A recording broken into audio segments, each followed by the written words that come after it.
Assalamualaikum warahmatullahi wabarakatuh. Halo semuanya, balik lagi sama aku Dia Lagi Nomor Candari Tuhan dari kelas 1C jurusan Pendidikan Guru Madrasah Ibtidaiyah.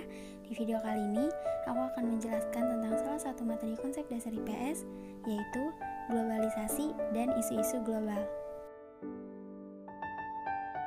Nah, apa sih globalisasi itu? Globalisasi adalah tersebar luasnya pengaruh ilmu pengetahuan dan kebudayaan yang ada di setiap penjuru dunia ke penjuru dunia yang lain, sehingga tidak jelas lagi batas-batas yang jelas dari suatu negara. Lalu ada ciri-ciri globalisasi.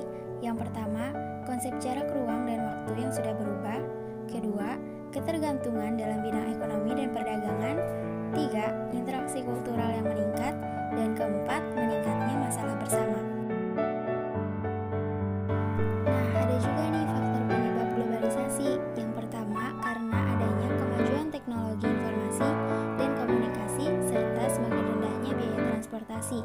Kedua, menyebar dan meluasnya kapitalisme dalam kerjasama ekonomi internasional. Ketiga, kemenangan politik ekonomi neoliberalisme.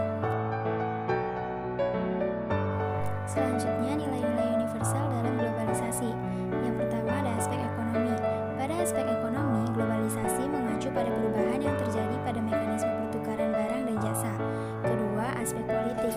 Globalisasi membawa pengaruh besar pada arah kebijakan politik negara-negara di dunia. Ketiga, aspek sosial budaya. Pada aspek sosial budaya, konsep globalisasi merujuk pada proses terintegrasinya gagasan, nilai, norma, perilaku, serta cara hidup sosial kemasyarakatan. Kemudian, strategi bangsa Indonesia menghadapi tantangan globalisasi. Ini terbagi menjadi 6 strategi. Yang pertama ada strategi otonomi nasional. Kedua, strategi pengakuan timbal balik atau mutual recognition. Yang ketiga, strategi koordinasi. Keempat, strategi harmonisasi eksplisit atau explicit harmonization atau kolaborasi.